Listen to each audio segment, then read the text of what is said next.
You know, because we always hear about Bill Belichick being this defensive mind, so he had to defend you for however many years. Is it all true? Is it the coaching? Is it the player? It's mainly the coaching, and a lot of it has to do with scouting. For instance, they like how they watch film in their scouting team, right? That they had this note that whenever I adjusted my gloves, it meant it was going to be a running play. So every little cue they could find, they give it to the defensive players. And so a lot of the times you're playing the Patriots and they're calling out the play before.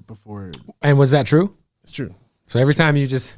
But I mean, it wasn't true 100% of the time, but numbers, enough time to work. Enough times where where you get a head start, you know. And we ran the ball so much that it didn't matter. But yeah, so we played them in 2008, the Wildcat game. And it was the opposite because they had never seen the Wildcat, so they couldn't prepare for it, and they didn't know what to do. They were running into each other, arguing on the sidelines, and it felt so good to whip them up. Yeah, when y'all were doing the Wildcat, it was you and Ronnie Brown, and at the time, I don't recall there being a better 1-2 punch when you really – because Ronnie Brown was a fucking monster. Yeah. The Cowboys – they had Marion Barber and – Barber and the other guy. I know who you're talking about. Thomas Jones?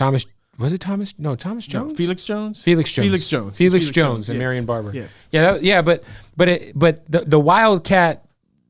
I want to say you guys are first. At least I'm a pretty big football fan. I don't think I saw anyone do it before y'all did it. Well, just before we did it, our offensive coordinator, our quarterbacks coach David Lee was at Arkansas, and Felix Jones and Marion. McFadden, Darren McFadden. Yeah. They ran it at Arkansas that year before. Yeah. Wow. So when you guys decided to do it in the NFL, are you thinking like this is fucking crazy? We're gonna get ate up. I was like this high school bullshit. But then we started off 0-2, and then we were like, okay, we gotta try some shit. we gotta try some shit, and so we put it in against the Patriots that first game, and Ronnie had like. I had a 60-yard, I had 120, threw for a touchdown. I had like almost 100 yards rushing, and we ended up making the playoffs that year.